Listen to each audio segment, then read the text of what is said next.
जिसने जानलेवा heart disease को बड़ी सफलता से मात दी है। यहाँ मॉडर्न मेडिकल साइंस, एंशिएंट आयुर्वेदिक प्रिंसिपल्स और रिसर्च बेस्ड एडवांस्ड आयुर्वेदा के ग्रेट कॉम्बिनेशन से हार्ट डिजीजेस को सक्सेसफुली ट्रीट किया जाता है। माधवबाग की बुनियाद रखी थी सुप्रसिद्ध वैद्य माधव साने ने। पिता के समृद्ध ज्ञान और अनुभव की गौरवशाली परंपरा को आगे बढ़ाया पुत्र डॉक्टर रोहित माधव साने ने।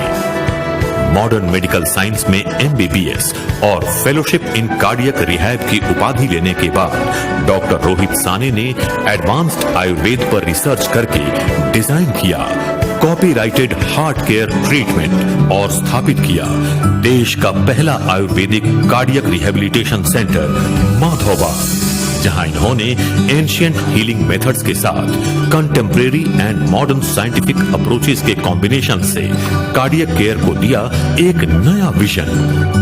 माधवबाग के रिसर्चेस को world's best medical journal Lancet, European society of cardiology and Indian heart journal से भी स्वीकृति प्राप्त है। देश के कई शहरों और गांवों में स्थित है 200 से भी ज्यादा माधवबाग क्लिनिक्स एंड हॉस्पिटल्स, जहां डॉक्टर रोहित साने की गाइडेंस में स्किल्ड टीम ऑफ एक्सपर्ट्स द्वारा लाखों लोगों को कार्डियक केयर की सेवा उपलब्ध करवाई जा रही है। माधवबाग में हार्ट केयर एंड रिहेबिलिटेशन एक अभियान है जिसके तहत बीमारियों को ठीक करने के साथ साथ हमेशा हेल्दी रहने के तरीके भी सिखाए जाते हैं।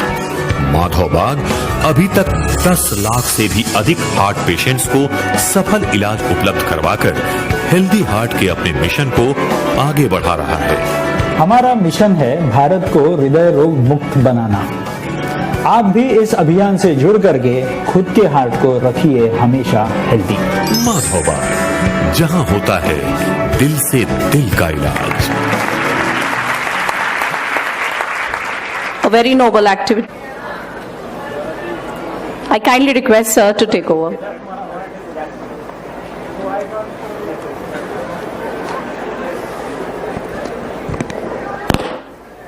Good afternoon. गुड. आज मी बरेचसे माझ्याच वयाची मुलं बघतोय. सो म्हणजे मी स्वतःला यंग समजतो अजूनपर्यंत. सो आज जे काही मी बोलणार आहे त्याच्या अगोदर मी तुम्हाला एवढं सांगू इच्छितो की मी स्वतः सुद्धा MITचाच स्टुडंट होतो आणि इथे लातूरमध्येच मी शिकायला होतो MBBS, आणि ते शिकल्यानंतर मी आज तुमच्या समोर आहे. खूप छान वाटतंय. पहिलं तर स्टेजवरील सगळ्यांना आणि स्टेज समोरील सगळ्या हुशार मंडळींना माझा नमस्कार. मी हुशार का म्हणतो, कारण का तुम्हीच लोक उद्या भारताचं पूर्ण फ्युचर तुमच्या हातात आहे. भारताला कसं बनवायचं आहे हे तुम्ही ठरवणार आहात. भारताला जसं आपल्या सगळ्यांना माहिती आहे आज 2 प्रॉब्लेम्स आहेत. सर्वात पहिला प्रॉब्लेम म्हणजे फायनान्शियल प्रॉब्लेम, आणि दुसरा प्रॉब्लेम जो आहे तो हेल्थ प्रॉब्लेम. आपण सगळे जर एकत्र आलो तर पहिला प्रॉब्लेम सोडवू शकाल की नाही मला माहिती नाही, पण दुसरा प्रॉब्लेम आपण सगळे एकत्र आलो तर नक्की सोडवू शकू. याचा आजच्या पुढच्या 30 ते 40 मिनिटात मी तुम्हाला नक्की हमी देऊ शकेन की आज जे आपण बोलू ते आपण फक्त फॉलो करायचा प्रयत्न केलात तर नक्कीच कोणालाही, स्वतःला ॲज वेल एज स्वतःच्या आई वडिलांना कधीही कुठलाही प्रॉब्लेम होणार नाही याची सोय करू, आणि कधीही कोणालाही कुठल्याही डॉक्टरची गरज लागणार नाही याची सुद्धा सोय मी आजच्या पुढच्या अर्ध्या तासात पाऊण तासात करून देईन. सो बऱ्याच वेळेस आपण ह्या वयात आपण आपली लाईफ मस्त एन्जॉय करत असतो. बऱ्याच वेळेस आपल्याला आई वडील म्हणत असतात की आपण जे नॉर्मली वडापाव किंवा भजीपाव किंवा बर्गर किंवा सँडविचेस हे जेव्हा आपण खात असतो तेव्हा आपल्याला बऱ्याच वेळेस आई वडील म्हणत असतात की अरे असं नको, घरातलं काहीतरी खा, घरातलं खाल्लं तर छान वाटेल. पण आपण तुमच्या वयाचं असताना आपल्याला बऱ्याच वेळेस हा प्रश्न पडत असतो की घरातलं जेवण काही जास्त रुचकर नाही, हे बाहेरचं जेवण जास्त सुंदर आहे, ते जास्त खाऊया. ते जास्त घेऊया, त्याच्याने आपल्याला जिभेला सुद्धा सुख मिळतंय आणि पोटाला सुद्धा सुख मिळतंय. पण इथे छोटासा एक प्रॉब्लेम आतमध्ये घडत असतो. तो प्रॉब्लेम काय आहे आणि त्या प्रॉब्लेमला कसं मॅनेज करूया ह्याचा आपण जर अंदाज घेतला तर पुढच्या गोष्टी आपल्याला खूप सोप्या होऊ शकतील. आज जर तुम्हाला माहिती असेल तर भारत हा डायबिटीज नावाचा जो रोग आहे, त्या डायबिटीज नावाच्या रोगाचा आज भारत हा राजधानी झालेला आहे. म्हणजे अख्ख्या जगात जितके मधुमेहाचे रुग्ण नाहीत, अख्ख्या जगात जितके डायबिटीसचे रुग्ण नाहीत, तितके रुग्ण आज एकट्या भारतात आहेत. साधारण आज 7 करोड पेक्षा जास्त रुग्ण भारतात डायबिटीसचे दिसून येतात. हे मी का सांगतोय, कारण का या 7 करोड रुग्णांबरोबर असे 14 करोड रुग्ण आहेत जे प्री डायबिटिक स्टेजमध्ये आहेत. आता प्रश्न असा पडतो की तुमच्या वयाचा ह्या रोगाशी काय संबंध? तर रिसर्च असं म्हणणं आहे की हे जे प्री डायबिटीसचे जे 14 करोड रुग्ण आहेत, हे प्री डायबिटीसचे 14 करोड रुग्ण याच्यात तुमच्या वयातले 50% लोक हे तुमच्या वयातले लोक आहेत जे प्री डायबिटीस मध्ये असू शकतात. आधीच्या काळात 50 वर्षांनंतर रोग यायचे, आत्ताच्या काळात 25-30 नंतर आपल्याला रोग येतात.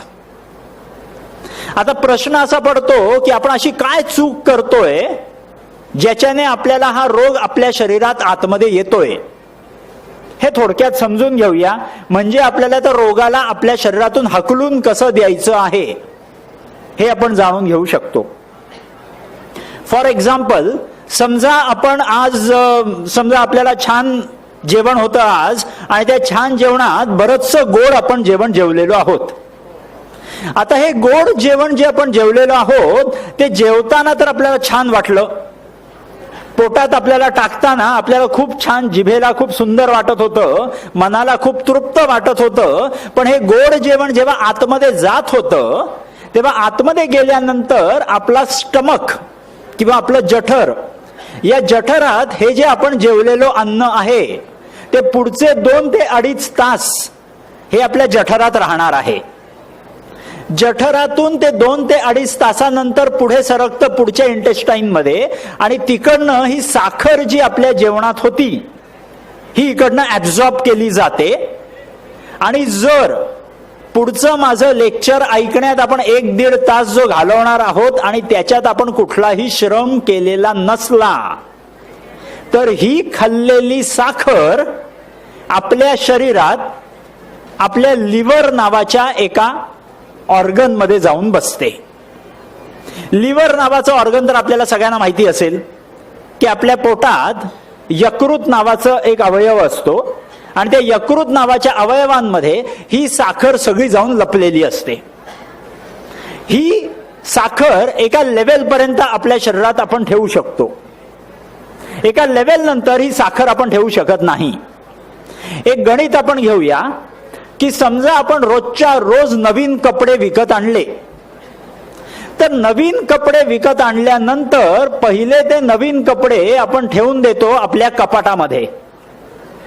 रोजच्या रोज आपण नवीन कपडे आणायला लागलो तर रोजच्या रोज या कपाटांमध्ये नवीन कपडे आपण आतमध्ये सुंदर प्रकारे ठेवायला सुरुवात करतो आणि एक दिवस असा येतो की आपलं अख्खं कपाट आपलं या नवीन कपड्यांनी भरून गेलं की पुढचे नवीन कपडे आणलेले आपल्या कपाटात ठेवायला जागा नसते.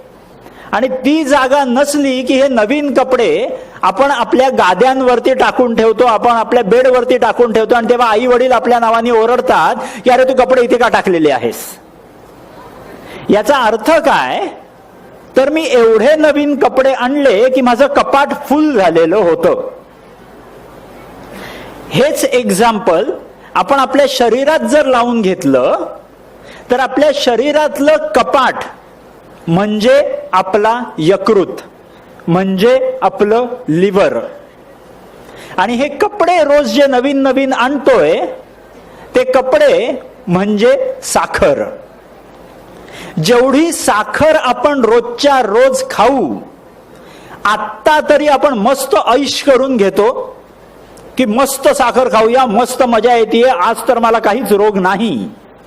या हिशोबाने आपण भरपूर सारं जेवण, भरपूर सारी साखर आपण खाऊन घेतो. खाल्लेली साखर आपण सगळी लिव्हर मध्ये स्टोअर करतोय, नवीन आणलेल्या कपड्यांसारखे. एक दिवस जेव्हा आपण 25 30ला जेव्हा आपण पोचतो, 30चं वय झालेलं असताना त्या लिव्हर मध्ये आपण एवढी साखर आतमध्ये लपवून ठेवलेली आहे की आता तो लिव्हर म्हणतो की माझ्याकडे आता पुढे साखर ठेवून द्यायची माझ्याकडची कपॅसिटी फुल झालेली आहे. आता मी एक्सेस साखर ह्याच्याहून जास्त ठेवू शकत नाही. तुम्ही जर नवीन साखर खाल्ली तर ती लिव्हर मध्ये राहणार नाही, ती तुम्हाला रक्तात ठेवावी लागेल. या वेळेला जेव्हा तुमचं कपाट भरलेलं आहे तेव्हा त्या कपाट आता तुमची नवीन कपडे घेणार नाहीये. म्हटलं की नवीन कपडे आणलेले तुम्ही गाद्या गेद्यांवर टाकून ठेवलेले असले की एक्सेस खाल्लेली साखर आपण जर आपल्या रक्तात ठेवावी लागली आणि ती लिव्हर मध्ये ठेवायची जागा भरून गेलेली असली तर या स्पॉटला आपला रोग निर्माण होतो, ज्याला आपण म्हणतो डायबिटीस. जेव्हा ती लिव्हर मध्ये पूर्ण आतमध्ये कोंबून आपण साखर आतमध्ये लपवायचा प्रयत्न करत होतो, तेव्हा आपण असतो प्री डायबिटीज मध्ये. आणि जेव्हा लिव्हर फुल होतो, ते लिव्हर फुल झालं की आपल्या रक्तात साखर पडायला लागते. ती रक्तात साखर पडायला लागली की त्या प्री डायबिटीसचा कन्व्हर्जन होतो डायबिटीज मध्ये. आणि डायबिटीज एकदा 30ला आलं की आपण म्हणतो अरे बापरे, असा कुठला रोग आला आणि मी काय चुका केलेल्या होत्या. नीट समजून घ्यायला हवं की ही साखर जी आपण खातोय, ही साखर आपल्या सगळ्यांचा सर्वात मोठा दुश्मन आहे. जेवढी साखर आपण कमी खाऊ तेवढं जन्मभरात कधीही डॉक्टरला भेटायची गरज लागणार नाही. साखर जेवढी जास्त खाऊ तेवढी जास्तीत जास्त आम्हाला तुम्हाला भेटायची गरज निर्माण होईल. आता प्रश्न असा पडतो की आपण बऱ्याच वेळेस मनात विचार करतो की मी साखर तर खातच नाही.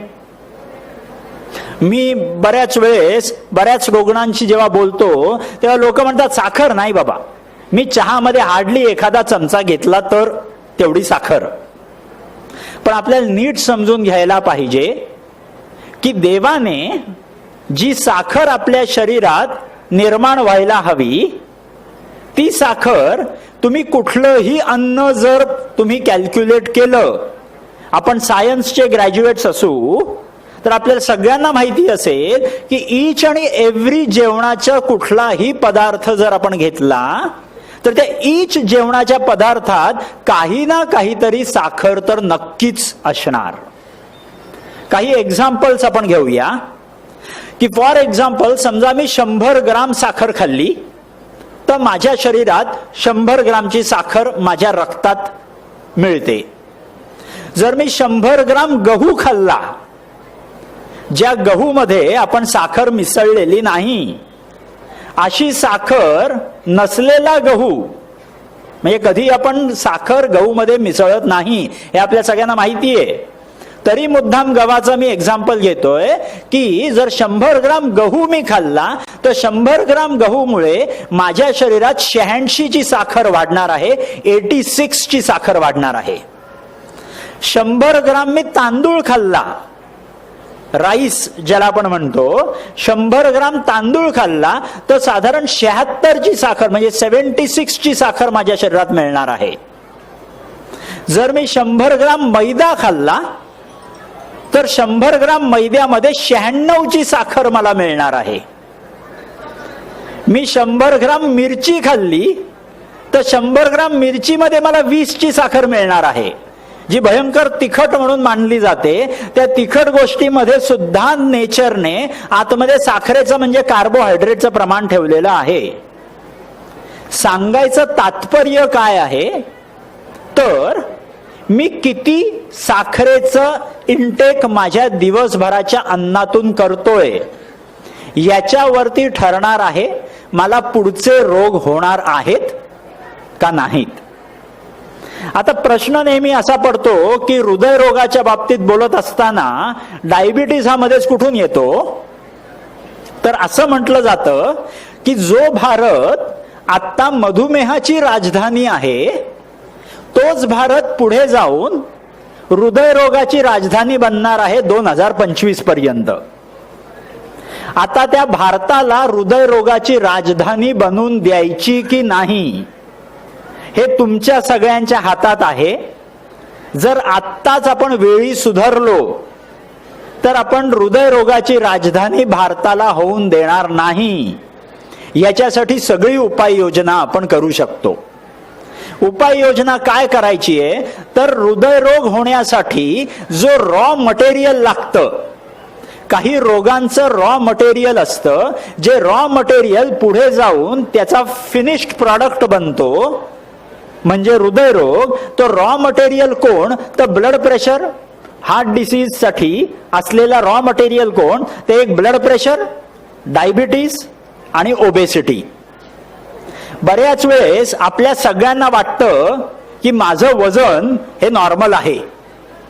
बऱ्याच वेळेस लोकांना जेव्हा आपण विचारतो की तुमचं वजन वाढलेलं आहे का तर लोकांचं म्हणणं असतं नाही नाही एवढं वजन तर माझं असायलाच पाहिजे, एवढं वजन तर माझं बेसिक मिनिमम आहे, एवढं बरोबर आहे, याच्यात मला काही चेंज करायची गरज वाटत नाही. पण इथे हे समजणं खूप गरजेचं आहे की आपलं वजन जास्त आहे की नाही हे समजण्यासाठी एक सिंपलचा उपाय आहे. तो सिंपलचा उपाय म्हणजे मी दोन्ही पाय जोडून, जर एकत्र दोन्ही पाय जोडून मी उभा राहिलो आणि दोन्ही पाय जोडून एकत्र उभं राहिल्यानंतर फक्त मान खालती वळवल्यानंतर माझे पायाचे दोन्ही अंगठे जर मला दिसले तर माझं पोट जास्त नाही, तर माझं वजन वाढलेलं नाही. पण जर मला माझ्या पायाचे दोन्ही अंगठे दिसले नाही तर कदाचित माझं वजन वाढलेलं आहे. मग त्याला कारण आपण बरीच देऊ शकतो की मैं तो खाते पिते घर का आदमी हूं वगैरे वगैरे. आपण बरेच काही काही कारण देऊ शकतो त्या पोट वाढलेल्या असलेल्याला. पण एवढं समजून जाऊया की या वयात जर माझं पोट वाढलेलं असेल तर पुढच्या वयात माधवबागची गरज लागेल. जर आत्ता ह्या वयात पोट वाढलेलं नसेल तर मला पुढे माधवबागची गरज लागणार नाही. जर मला या हृदयरोगाला टाळायचं असेल तर सिंपल सोपे मला गोष्टी करायच्या आहेत. करायचं काय आहे तर ब्लड प्रेशर, डायबिटीज आणि ओबेसिटी म्हणजे वाढलेलं वजन यांना मी कमी केलं तर परत कोणालाही, कोणाच्याही घरच्यांना सुद्धा आणि आपल्याला सुद्धा हार्ट डिसीज होऊ शकणार नाही. करायचं काय आहे तर सिंपल गोष्टी. सर्वात पहिली गोष्ट मगाशी जसं आपण बोललो की आपल्या सगळ्यांचा वाईटातला वाईट दुश्मन कोण आहे तर साखर. साखर ही फक्त साखरेत नसते तर साखर ही भरपूर वेगवेगळ्या गोष्टींमध्ये असते. जसं आपण मगाशी बोललो साखर गव्हात आहे, साखर तांदळात आहे, साखर मैद्यात आहे, साखर बऱ्याच सगळ्या गोष्टींमध्ये आतमध्ये नेचरनी ठेवलेली आहे. साखर आपण दिवसभरातून किती खावी याचं गणित आहे. ज्यांना डायबिटीज नाही, ज्यांचं पोट मस्त सपाट आहे त्यांनी दिवसभरातून 2 ते 5 ग्राम साखर खाणं ॲब्सोल्युटली ओके.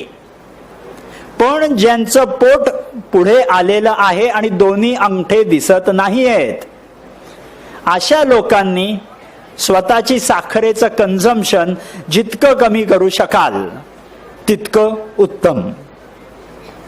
आता बऱ्याच वेळेस साखर नाही म्हटलं की बऱ्याच लोकांच्या मनात प्रश्न असतो की साखर नाही तर मी साखरेच्या ऐवजी गुळ खाऊ का? मग इथे आपण समजून घ्यायला हवं की साखरेचे हे बाकी सगळे भाऊ आहेत. गुळ असो, मध असो, ऊस असो, ऊसाचा रस असो, शुगर फ्रीची गोळी असो, हे सगळ्याच्या सगळ्या गोष्टी ज्या आहेत हे साखरेचे भाऊ, मावस भाऊ, चुलत भाऊ सगळे आहेत. जो प्रॉब्लेम साखर करणार आहे तोच प्रॉब्लेम हे सगळे भावंड पण करणार आहेत. तो जेवढं मी साखर आणि त्याच्या भावंडांना मी माझ्या फॅमिलीमधनं बाहेर हाकलून देईन तेवढी माझी फॅमिली सुंदर सुखरूप राहणार आहे. हे क्लिअर समजून घ्यायचंय. तुमच्या वयात जर तुम्ही ह्या गोष्टी करायला सुरुवात केल्यात तर पुढे जाऊन भारताचा जो आज एक्सपेंडिचर हेल्थकेअर वरती होतोय आणि तुमचा स्वतःचा एक्सपेंडिचर जो हेल्थकेअर वरती होणार आहे तो सगळा एक्सपेंडिचर आपण कमी करू शकतो. सो सर्वात पहिली गोष्ट म्हणजे साखर.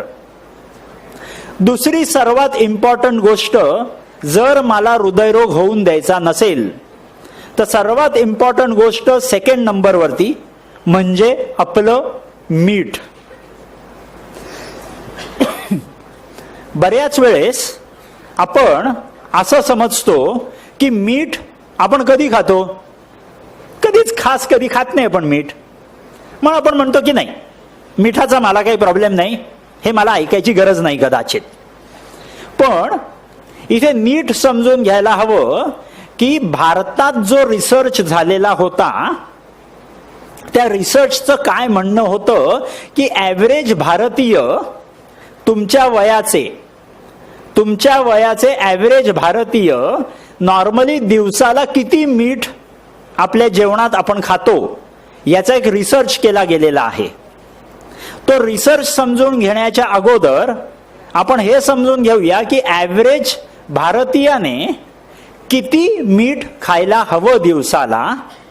तर आपण जे नॉर्मली टाटा नमक वगैरे वगैरे आपण घेतो, हे टाटा नमक जर आपण घेतलं तर तो 1 किलोचा पुडा जो असतो त्या 1 किलोच्या पुड्यामधलं जर आपण 5 ग्राम मीठ आपण जर घेतलं तर त्या 5 ग्राम मीठ मध्ये साधारण 2 ग्राम्सचं सोडियम असतं.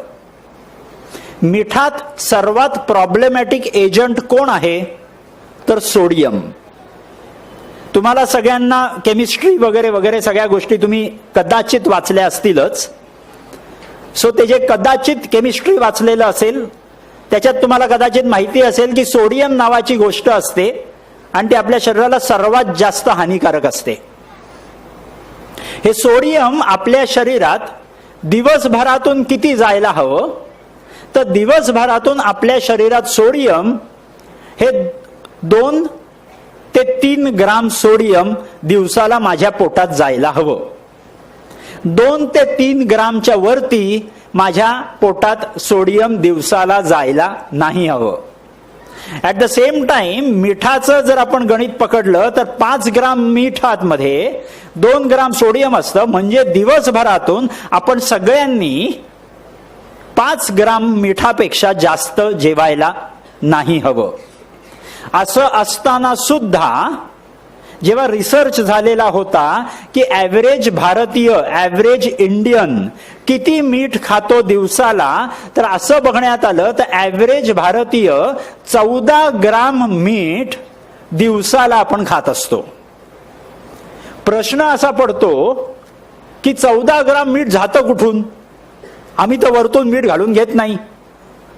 मग इथे प्रश्नाचं उत्तर एकदम सिंपल आहे की जे काही आपण बटर खाऊ ब्रेड वरती लावून, जे काही आपण चीज खाऊ, जे काही मार्गारीन खाऊ, जे काही आपण चायनीज खाऊ, वरतून बऱ्याच वेळेस आपण अजिनोमोटो वगैरे वगैरे सारखे गोष्टी आपण टाकून घेतो. बऱ्याच वेळेस आपण टोमॅटो सॉस खातो, केचप खातो, ब्रेड स्प्रेड्स खातो. या सगळ्या ज्या गोष्टी आहेत, लोणचं बऱ्याच वेळेस खातो, बऱ्याच वेळेस काही ना काही कुठल्या ना कुठल्या तरी प्रकारचे आपण पोटॅटो चिप्स खातो, लेज वगैरे वगैरे खातो. या सगळ्या गोष्टींमध्ये एवढं भयंकर मीठ टाकलेलं आहे की या मिठामुळे आपल्या शरीरात आपण 100 वेगवेगळ्या प्रकारचे रोग निर्माण करत असतो. आजच्या तुमच्या नॉर्मल जेवणामध्ये जे मीठ असतं ते मीठ आज तर तुमच्या लिव्हरने स्वतःमध्ये कुठल्या तरी प्रकारे स्टोअर करून घेतलं, पण जर उद्याच्या दिवसात या लिव्हरने हात वरती केले तर प्रॉब्लेम समोर येऊन उभा राहणार आहे. हे क्लिअर कट लक्षात घ्यायला हवं. सो मीठ हा आपला दुसरा शत्रू आहे. या मिठाला जेवढं आपण लांब ठेवू तेवढं आपण सुखरूप राहणार आहोत. ही दुसरी गोष्ट. तिसरी सर्वात इम्पॉर्टंट गोष्ट जी आपल्या जेवणात घ्यावी का नाही घ्यावी ह्याचं गणित जर आपल्याला लावायचं असेल तर त्याच्या मागचं सायन्स समजून घेणं गरजेचं आहे.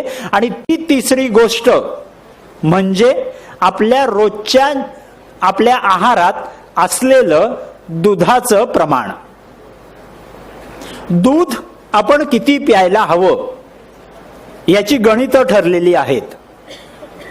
आता बऱ्याच वेळेस प्रश्न असा पडतो की दूध ही तर चांगली गोष्ट आहे. आपण बऱ्याच वेळेस बरेचसे जाहिराती बघतो, दूध दूध दूध, रोज पिओ दूध वगैरे वगैरे. सो हे दूध तर रोजच प्यायला हवं. हे नॉर्मली आपलं कॉमन सेन्स असंच बनलेलं आहे की दुधासारखी सुंदर गोष्ट जगात नाही. Absolutely right. दुधासारखी सुंदर गोष्ट कुठेही नाही, पण ती कोणाला तर ज्यांना दुधाची गरज आहे त्यांना. जर आपण नीट बघितलं तर मनुष्य नावाचा एक प्राणी सोडला, मनुष्य नावाचा एक प्राणी सोडला तर या जगात असा कुठला प्राणी माहितीये का की एका स्पेसिफिक वयानंतर तो जाऊन स्वतः दूध पित असतो? एकही असा प्राणी मिळणार नाही.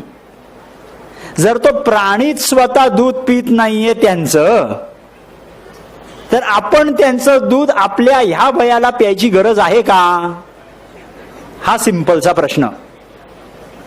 त्याच्या मागचं सायन्स जर समजून घ्यायचं असेल तर दूध कोणी प्यायचं असतं तर ज्यांना स्वतःची बॉडी आडवी आणि उभी वाढवायची असेल त्यांनी भरपूर दूध प्यायचंय. पण जर आपली बॉडी ऑलरेडी आडवी आणि उभी वाढलेली असेल तर मग त्यांना जास्त दूध न पिणं हे कधीही सुंदर. तर दूध करतं काय तर दुधामध्ये जसं आपल्याला सगळ्यांना माहिती आहे की कॅल्शियम नावाची गोष्ट असते जी आपल्या शरीरात बोनी ग्रोथ करवायला लावते. जेवढी माझी बॉडी ग्रो होईल तेवढं माझ्या शरीरात असे काही हॉर्मोन निर्माण होतात ज्यांचं काम असतं वजनाच्या म्हणजे उंचीच्या अनुसार वजन वाढवणे. आणि वजन वाढवणे ते कसं तर इन्स्युलिन नावाचा हॉर्मोन माझ्या शरीरात तो दूध निर्माण करायला लावतो. हा इन्स्युलिन नावाचा हॉर्मोन म्हणजे कोण तर बऱ्याच वेळेस आपल्याला दोन प्रकारची लोक अशा व्याख्यानाच्या वेळेस मला दिसतात. एक माणूस असतो जो नॉर्मली त्याच्या खुर्चीत मस्त बसून झोपलेला असतो, हा पहिला माणूस. आणि दुसरा माणूस असा असतो की तो त्याच्या खुर्चीत एवढा रेस्टलेस झालेला असतो की सारखी ही सीट बदलतोय, सारखी ती सीट बदलतोय आणि वेगवेगळ्या प्रकारे बसायचा प्रयत्न करत असतो. हे दोन प्रकारची माणसं म्हणजे कोण तर ज्यांच्यामध्ये इन्स्युलिन अति सिक्रिट होतंय आणि ते इन्स्युलिन अति सिक्रिट झाल्या कारणाने त्या माणसामध्ये कंटिन्युअस भयंकर भूक लागलेली असते. बऱ्याच वेळेस आपण बघत असतो की आपल्यामध्ये कॉम्पिटिशन लागतात की कोण जास्त चपात्या खाईल आणि कोण जास्त चिकन खाईल. ज्यांना जास्तीत जास्त अन्न आतमध्ये जायची क्षमता आपण वाढवून ठेवलेली आहे त्यांच्यामध्ये इन्स्युलिनचं प्रमाण भयंकर जास्त आहे.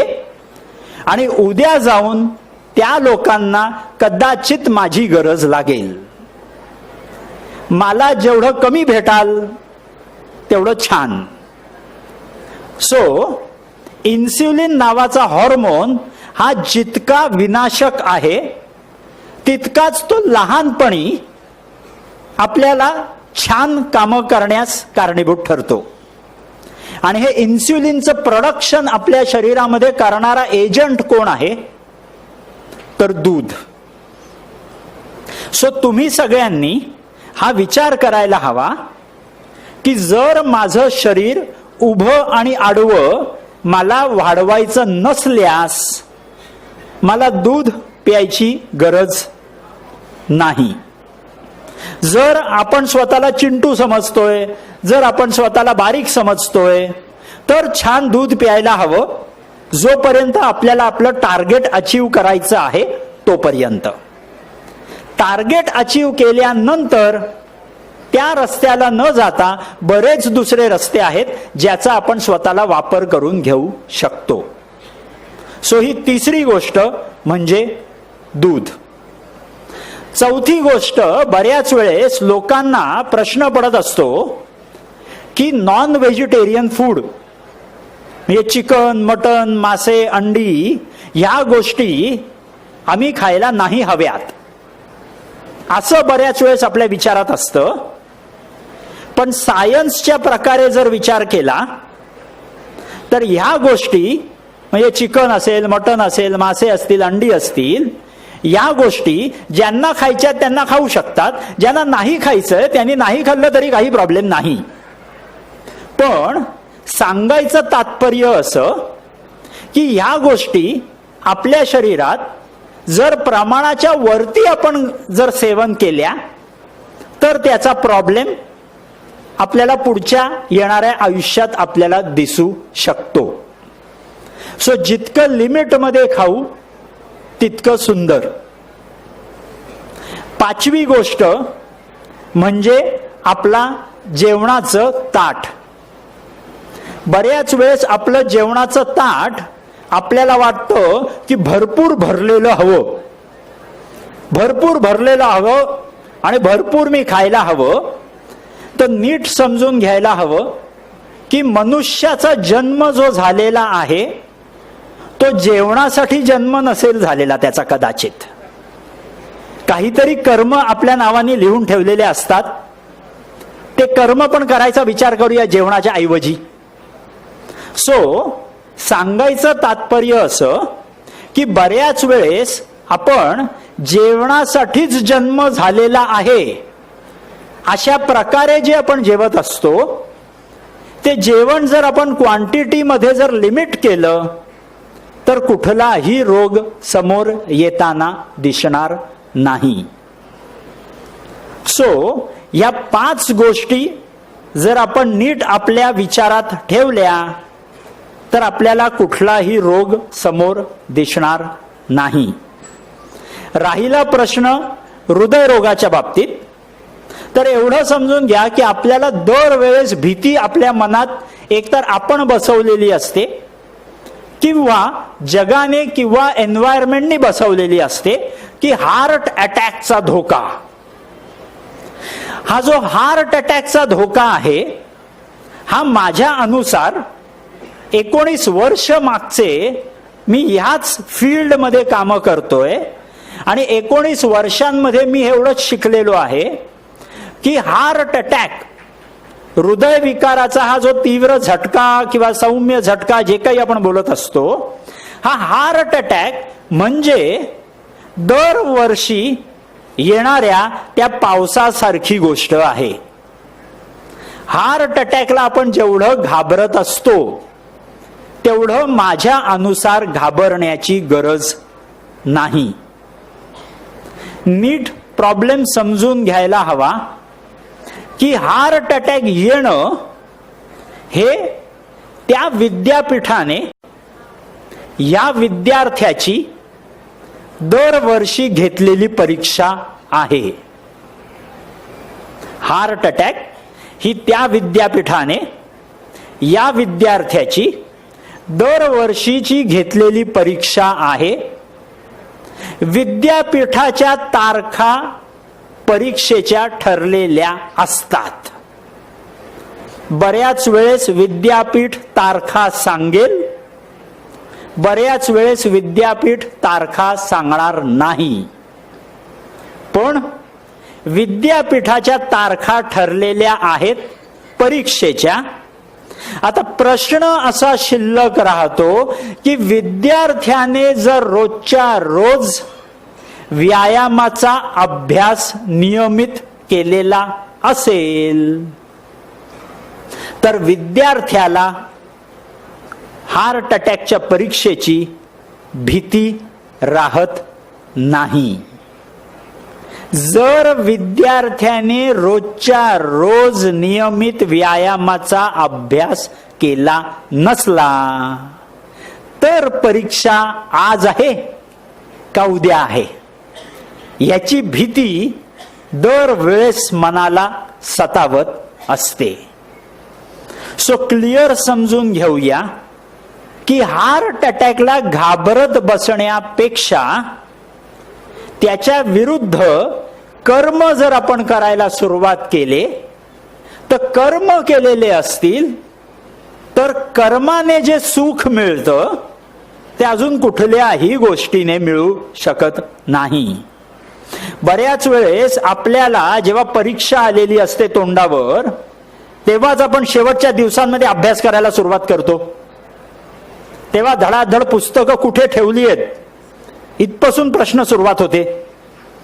सो ती प्रश्नाची पुस्तकं वगैरे वगैरे आपण शोधायला सुरुवात करतो आणि तेव्हापासून अभ्यास करायला सुरुवात करतो. या परीक्षेत आपण कसं बसं पास होऊन पुढे निघतो. पण हार्ट अटॅकच्या परीक्षेत रोजच्या रोज व्यायामाचा अभ्यास केला नसला तर आपल्याला अँजिओप्लास्टी किंवा बायपास सर्जरीची कॉपी मारून ती परीक्षा पास व्हावी लागते. मी आज जरी कॉपी मारून पास झालो तरी उद्या जेव्हा धंद्याला बसेन तेव्हा जेव्हा हे प्रश्न विचारले जातील तेव्हा नेमकं उत्तरच येत नाही. सो नीट समजून घ्यायला हवं की आपल्या सगळ्यांना हार्ट अटॅकची परीक्षा असो का आपली कॉलेजची परीक्षा असो उत्तर असणार आहे नियमित अर्धा ते पाऊण तासाचा अभ्यास. हृदयरोग टाळायचा असेल तरी अर्धा ते पाऊण तासाचा अभ्यास आणि कॉलेजमध्ये टॉपर यायचं असेल तरी अर्धा ते पाऊण तासाचा अभ्यास इज मोर दॅन इनफ. हृदयरोग टाळायचा असेल तर अभ्यास कुठल्या प्रकारचा हवा तो रोज सकाळी नाश्त्या अगोदर अर्धा तास नियमित व्यायाम. आता व्यायामाचा अर्थ काय तर 4 गोष्टींचं एकत्रीकरण. सर्वात पहिली गोष्ट म्हणजे walk. At your age you could consider this walk as jogging, running, cycling, swimming, काहीही. कुठल्याही प्रकारचा खेळ सुद्धा आपण त्याच्यात कन्सिडर करून चालू शकतो. सो अर्ध्या तासाच्या आपल्या व्यायामाच्या अभ्यासात सर्वात पहिली गोष्ट असणार आहे तो म्हणजे वॉक. सेकंड सर्वात इम्पॉर्टंट गोष्ट असणार आहे स्ट्रेचिंग एक्सरसाइजेस. आपण कुठलाही खेळ जर खेळत असलो तर खेळ खेळण्याच्या अगोदर आपल्याकडनं वॉर्मिंग अप एक्सरसाइजेस केले जातात आणि खेळ खेळल्यानंतर स्पेशल एक्सरसाइजेस करून घेतले जातात. हे कशासाठी तर ते आपल्या शरीरात सगळ्या मसल्सची सुंदर स्ट्रेचिंग झाली पाहिजे याच्यासाठी. सो सर्वात पहिली गोष्ट म्हणजे walk, jog, running, swimming, cycling, whatever. Second is going to be stretching exercises. Third is going to be योगासनं. योगासनं जेव्हा आपण करतो तेव्हा आपण आपल्या पूर्ण शरीराचं पूर्ण सगळ्या मसल्सना पिळून काढत असतो.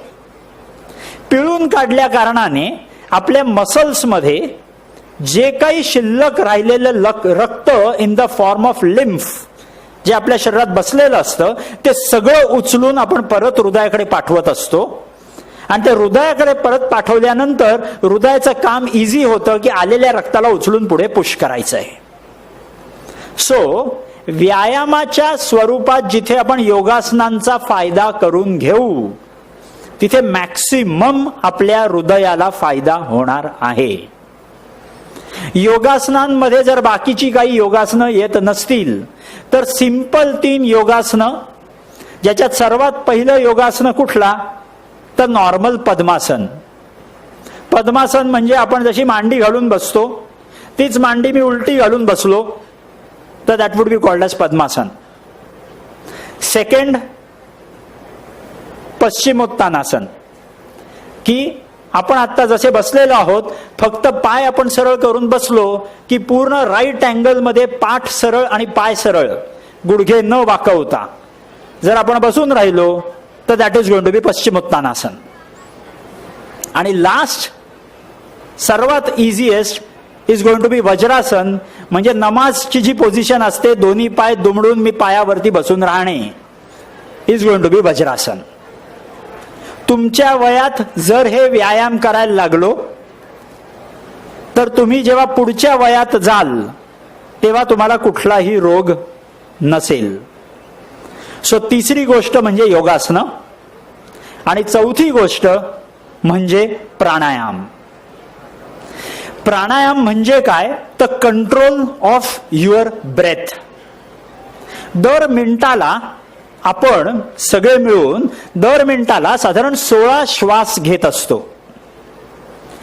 दर मिनिटाला जेव्हा 16 श्वास घेतो आपण, आणि एक गणित जर तुम्हाला एक मायथॉलॉजिकल स्टोरी माहिती असेल तर असं म्हटलं जातं की वरती आकाशात चित्रगुप्त, ज्याच्याकडे आपल्या आयुष्याचं पूर्ण डायरी लिहून ठेवलेली आहे, त्या चित्रगुप्ताकडे आपलं आयुष्य दिवसांमध्ये न लिहिता ते आयुष्य आपल्या श्वासांमध्ये लिहिलेलं आहे. मी किती श्वास वापरणार आहे दर मिनिटाला तेवढे मी माझे श्वास संपवून टाकतोय. फॉर एक्झाम्पल, समजा माझ्याकडे माझ्या आयुष्यात 50 कोटी श्वास जर चित्रगुप्ताने माझ्या आयुष्यात लिहून ठेवलेले असले आणि हे 50 कोटी श्वास मी नको त्या चुकीच्या कर्मांमध्ये, म्हणजे बऱ्याच वेळेस व्यायाम न करता सिगरेट स्मोकिंग, तंबाखू, पान, बिडी, सिगरेट, अल्कोहोल या सगळ्या गोष्टींमुळे मी माझा रेस्पिरेटरी रेट वाढवून घेतलेला असेल तर या सगळ्यामुळे जर मी माझ्या शरीरातले श्वास जे 50 कोटी माझ्या नशिबात लिहिलेले आहेत ते जर मी लवकर लवकर लवकर संपवून टाकले तर माझी वेळ यायच्या अगोदर मला निघून जावं लागेल. पण प्राणायाम म्हणजे अशी एक व्यायामाची सोय निर्माण केलेली आहे जिथे दर मिनिटाला तुम्ही 16 श्वासांच्या ऐवजी तुम्ही लिमिट करू शकता 12 श्वास पर मिनिट किंवा 8 श्वास पर मिनिट किंवा 6 श्वास पर मिनिट. करायचं काय असतं तर फक्त मोठा श्वास आतमध्ये घेऊन होल्ड करायचंय जितक्या वेळी तितका होऊ शकेल आणि सोडून द्यायचं आहे. एवढं सिंपल तर आपण लेक्चर चालू असताना सुद्धा करू शकतो.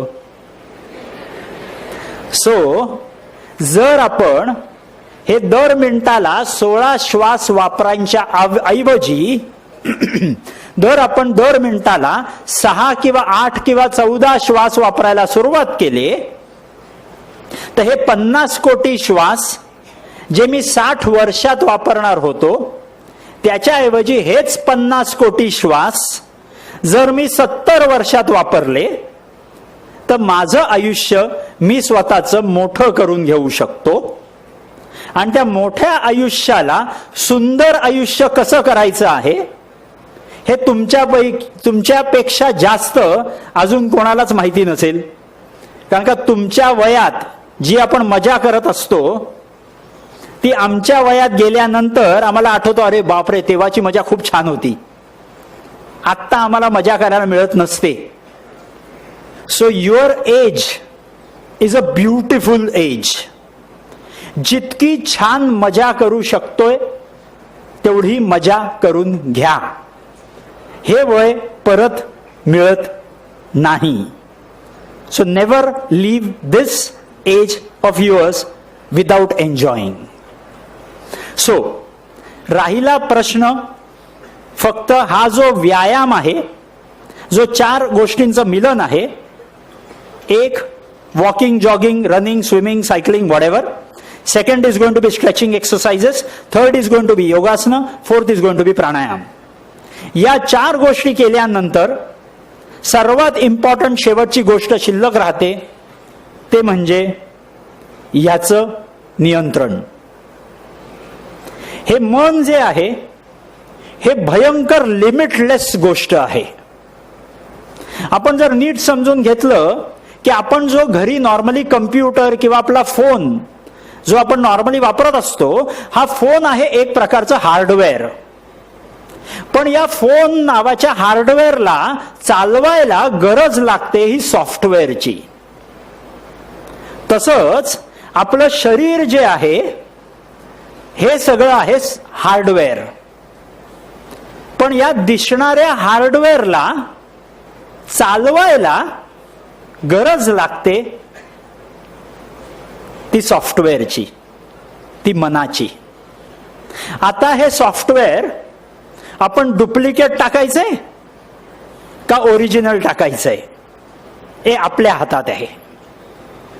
आपलं सॉफ्टवेअर, आपलं मन आपण करप्ट करून घ्यायचंय का नाही घ्यायचंय हे आपल्या हातात आहे.